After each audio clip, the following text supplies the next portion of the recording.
and welcome to Millennium News Hour. I am Tanziba Naurin. In today's bulletin, we will present important news from across the nation and the world. Let's begin with the headlines of the day.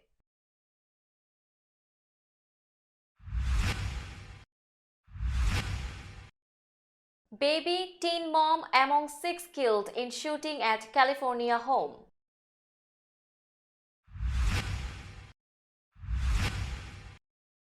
House GOP demands visitor logs in Biden classified docs case.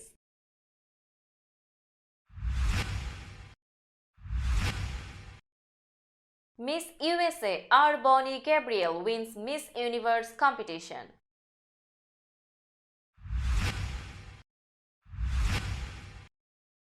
New Jersey home explodes with firefighters inside, 5 injured.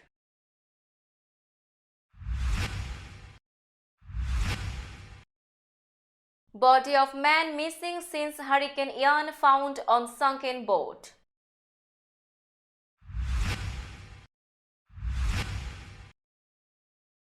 Expanded US training for Ukraine forces begins in Germany.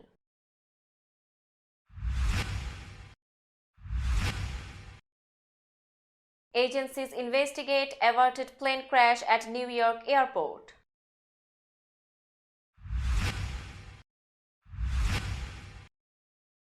Alabama basketball player second man charged with murder.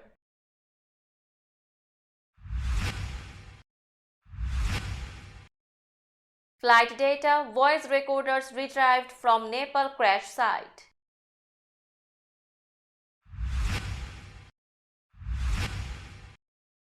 Ukraine strike deaths hit 40, Russia seen preparing long war.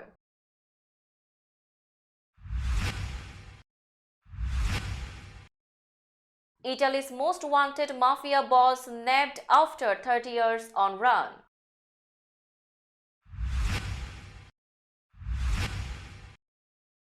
South Korea president in UAE backs return to nuclear power.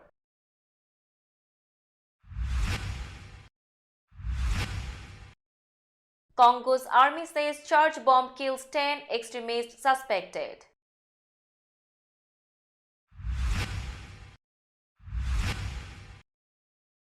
Jihadis abduct at least 50 women in Burkina Faso.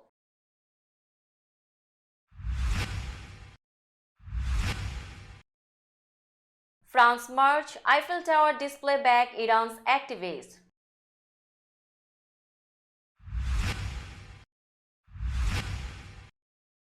Five killed, 8 missing in North China chemical plant explosion.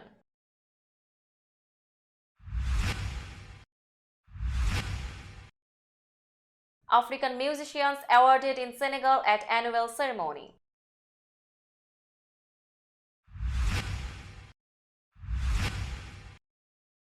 Italian film legend Gina Lollobrigida dies at age 95.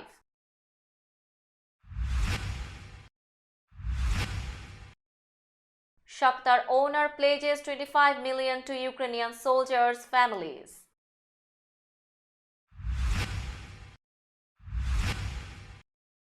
And Hubbard's 98-yard fumble return lifts Bengals over Ravens.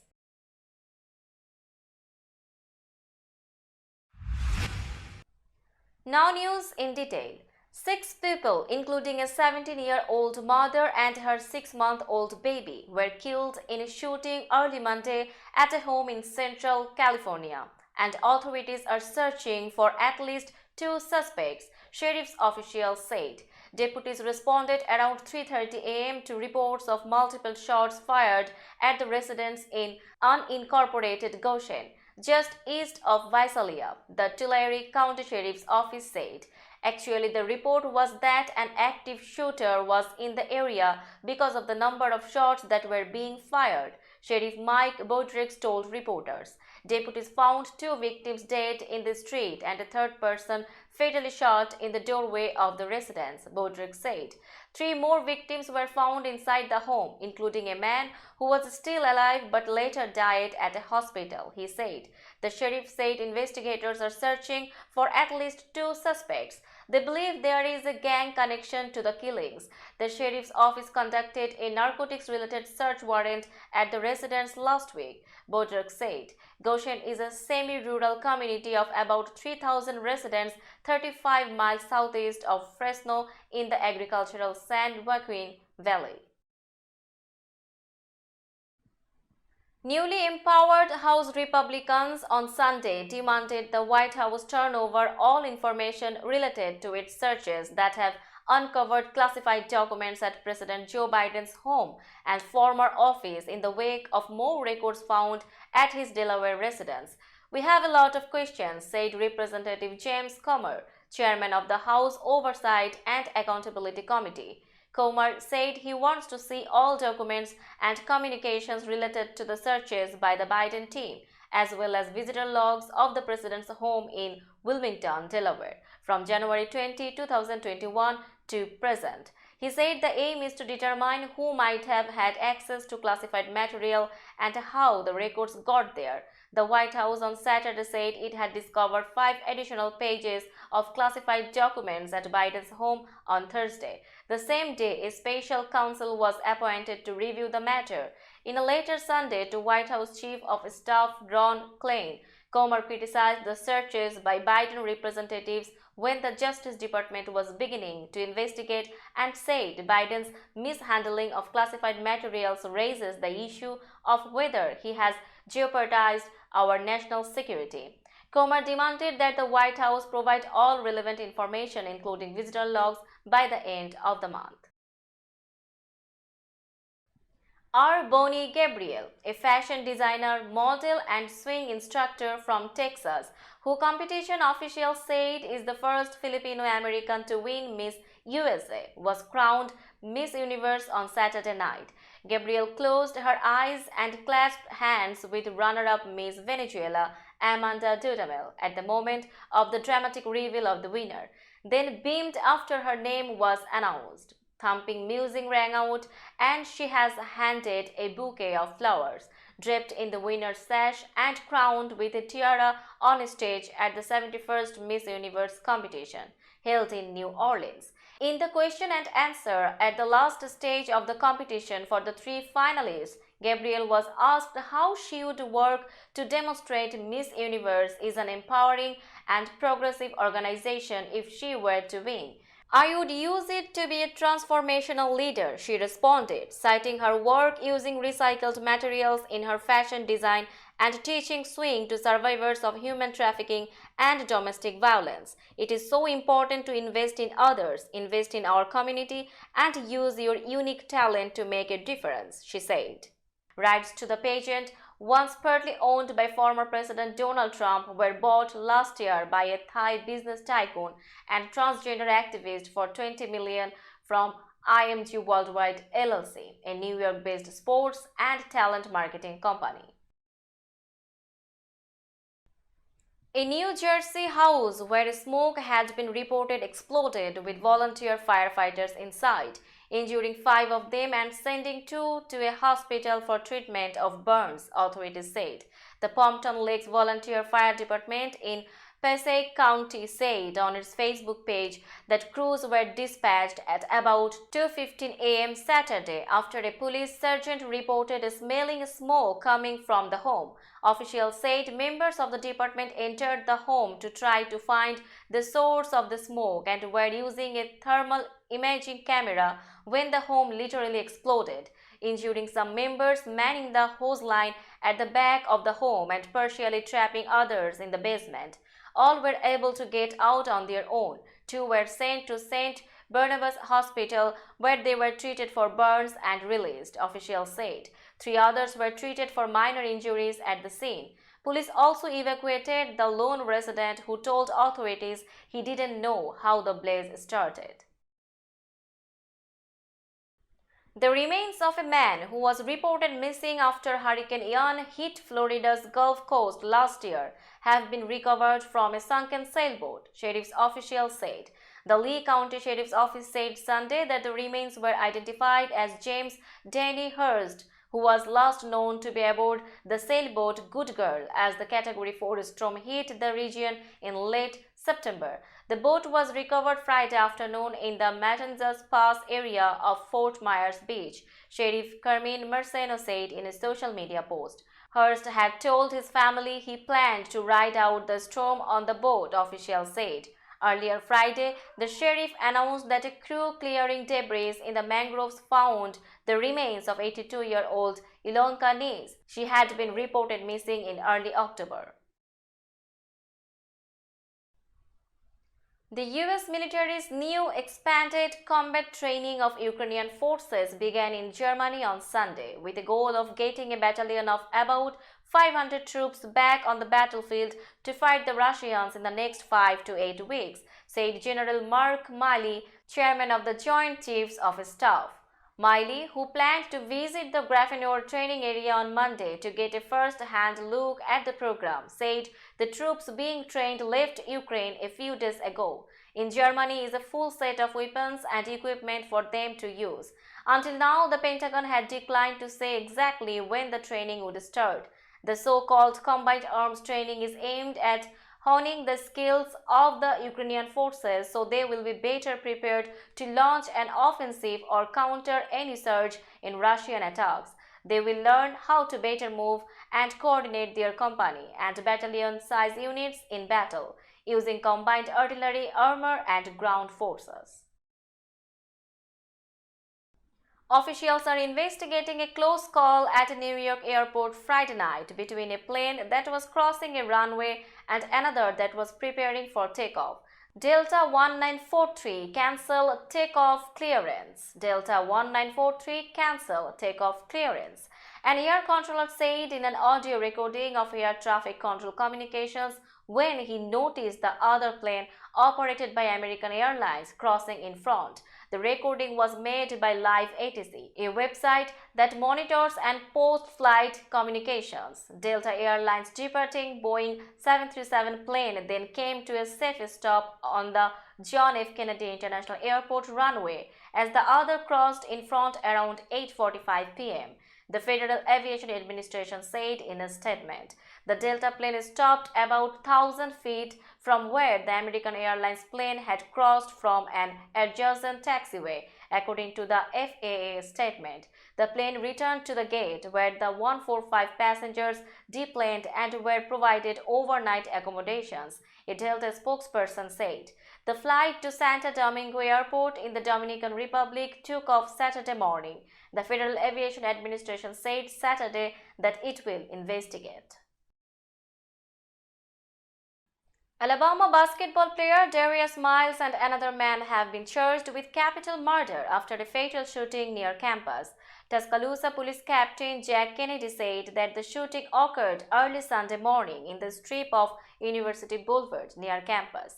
He said Jameer Harris, 23-year-old of the Birmingham area, was shot and killed. Miles, a junior reserve forward from Washington, D.C., and Michael Lane Davis of Charles County, Maryland, were both charged with capital murder. The capital murder charge arose because the death involved shots fired into a vehicle, Kennedy said. At this time, it appears that the only motive was a minor altercation that these individuals had with the victim as they were out on the strip, Kennedy said in a news conference Sunday evening.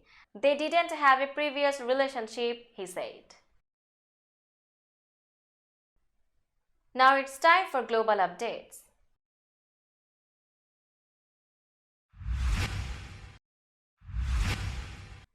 Search teams retrieved the flight data and cockpit voice recorders Monday of a passenger plane that plummeted into a gorge on approach to a new airport in the foothills of the Himalayas, officials said, as investigators looked for the cause of Nepal's deadliest plane crash in 30 years. At least 69 of the 72 people aboard were killed, and officials believe the 3 missing are also dead. Rescuers combed through the debris scattered down a 300-meter deep gorge for them. Many of the passengers on Sunday's flight were returning home to Pokhara, though the city is also popular with tourists since it's the gateway to the Annapurna Circuit hiking trail.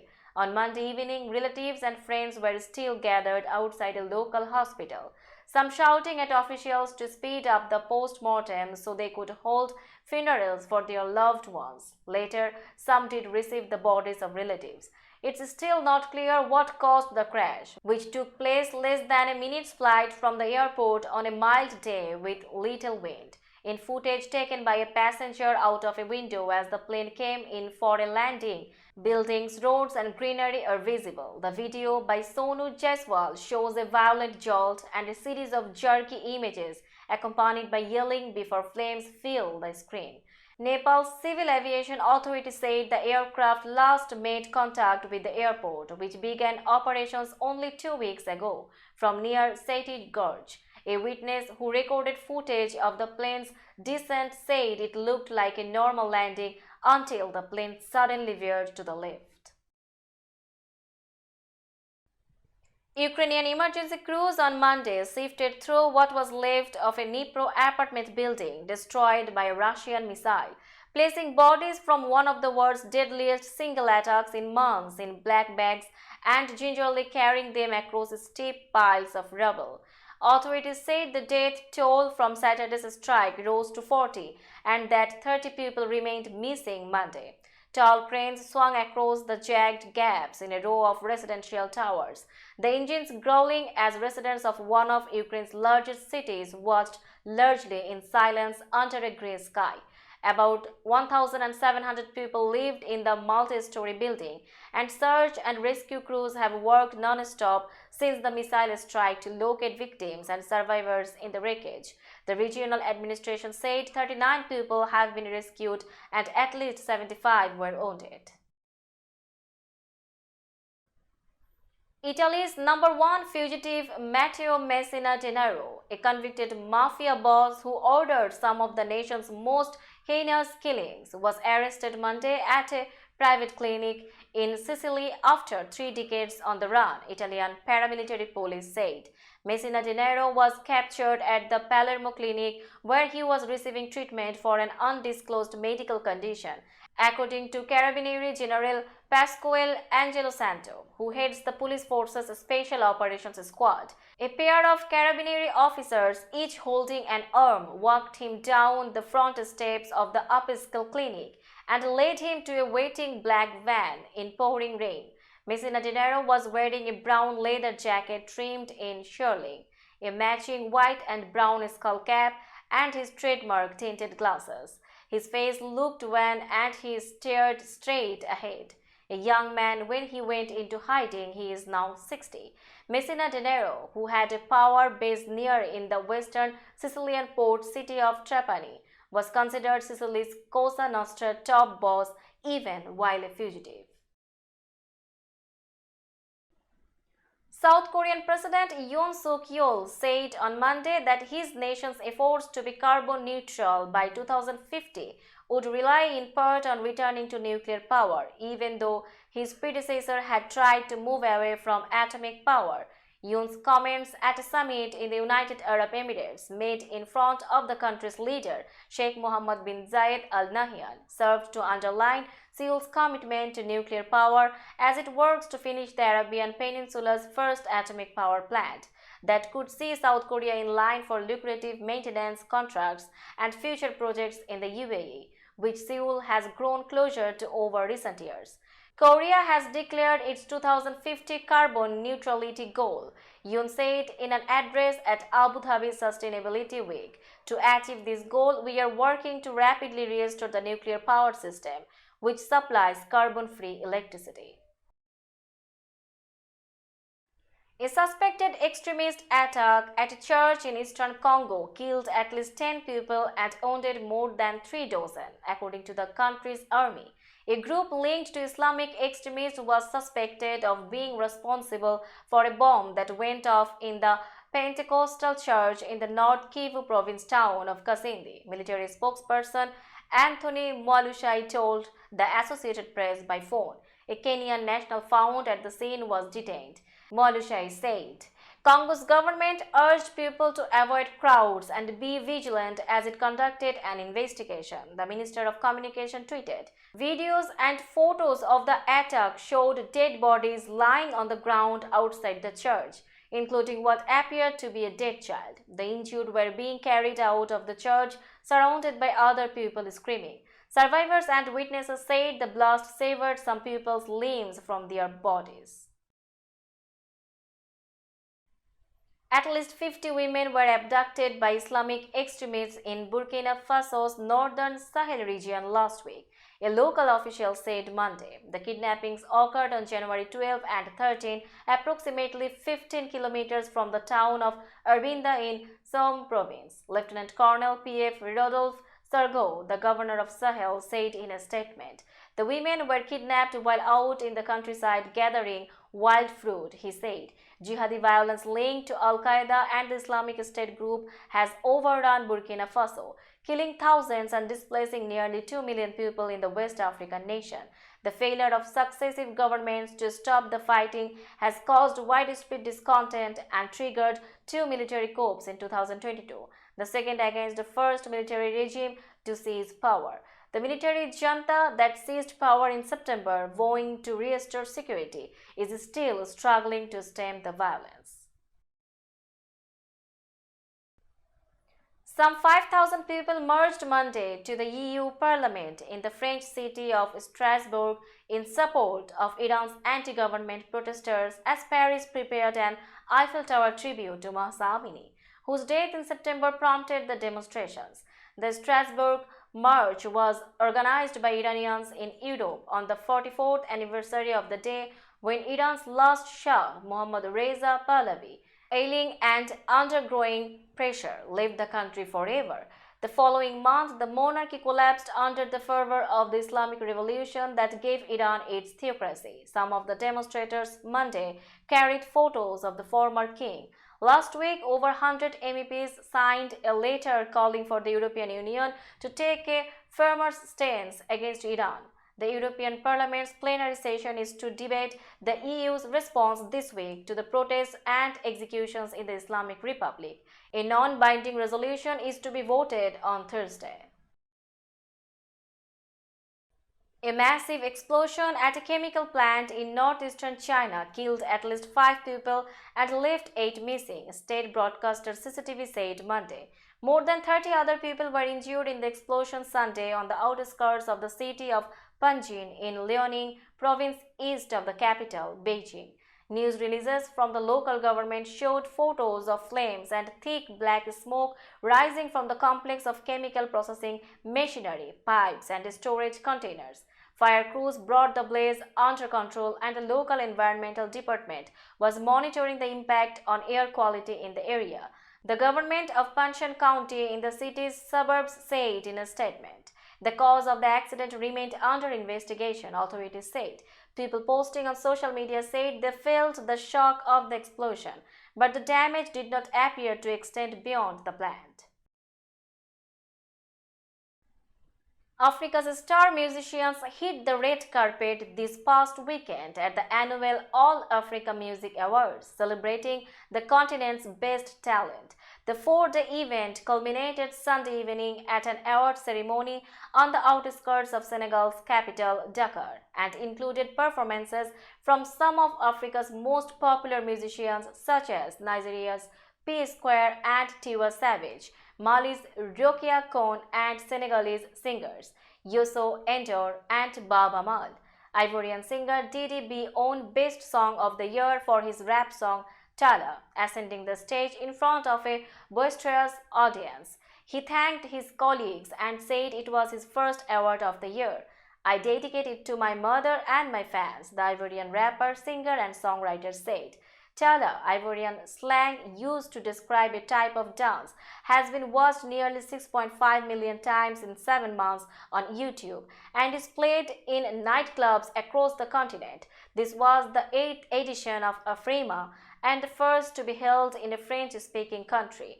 Nigeria has hosted most of the events, including the last one in Lagos City in 2021, where Malian singer Ibrahim Mahmoud Fili Sissoko, known as Iba One, clinched Best Album. This year, One took home Best Songwriter. Italian film legend Gina Lollobrigida, who achieved international stardom during the 1950s and was dubbed the most beautiful woman in the world after the title of one of her movies, died in Rome on Monday. Her agent said she was 95. The agent, Paolo Comin, didn't provide details. Lollobrigida had surgery in September to repair a thigh bone broken in a fall. She returned home and said she had quickly resumed walking. A drawn portrait of the diva graced a 1954 cover of Time magazine, which likened her to a goddess in an article about Italian movie making. More than a half-century later, Lollobrigida still turned heads with her brown, curly hair and statuesque figure, and preferred to be called an actress instead of the gender-neutral term actor. Now it's time for business news.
Now a look of today's sports stories.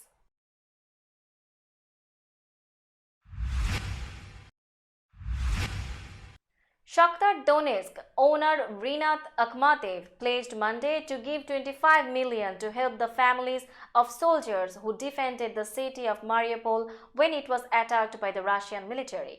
Akhmatov announced the donation one day after Shakhtar completed a deal worth up to 100 million euros to sell winger Mikhailo Mudryk to Chelsea. Although the Ukrainian club said the money pledged by Akhmatov did not come from the soccer transfer, the money will be used to cover different needs, from providing medical and prosthetic treatment and psychological support to meeting specific requests, Akhmatov said in a statement published on Shakhtar's website.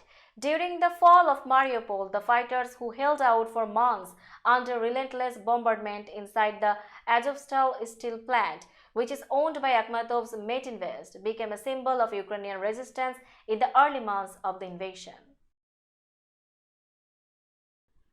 The ball went right to Sam Hubbard, and the defensive end took off down the field, all the way down the field in his hometown, on an unforgettable wildcard run. Hubbard returned Tyler Huntley's fumble 98 yards for a tie-breaking touchdown in the fourth quarter, helping Joe Burrow and the Cincinnati Bengals beat the Baltimore Ravens 24-17 in the first round of the AFC playoffs on Sunday night. Facing third and goal at the 1 with about 12 minutes left, Huntley tried to go over the top of the line for the go-ahead score, but he was stood up by Jermaine Pratt and stripped by fellow linebacker Logan Wilson. Herbert got the ball at the 2, and he was helped along by a convoy of teammates on the longest fumble return for a touchdown in NFL postseason history.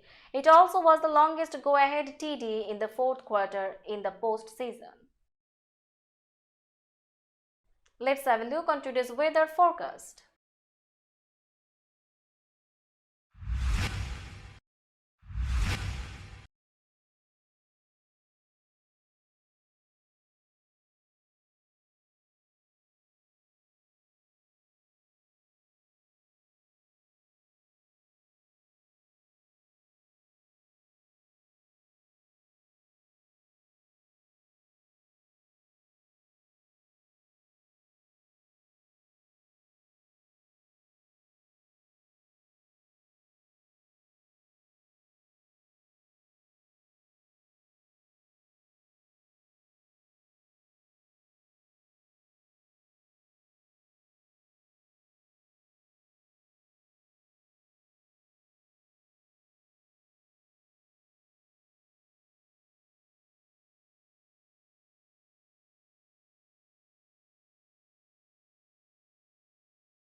That's all in today's news. Keep watching Millennium News 24 for latest updates. Millennium TV USA and Millennium News 24 network is transmitted and available to be watched free for all at TVs such as Sony, Samsung, LG, Roku TV, Amazon TV and Apple TV. And also in all European countries and Australia available with Sky Network, Worldwide Jago TV, Radiant IPTV, Worldwide Jago BD Network and Horizon Satellite globally. Stay connected with us for all types of informative and entertainment program. Thank you.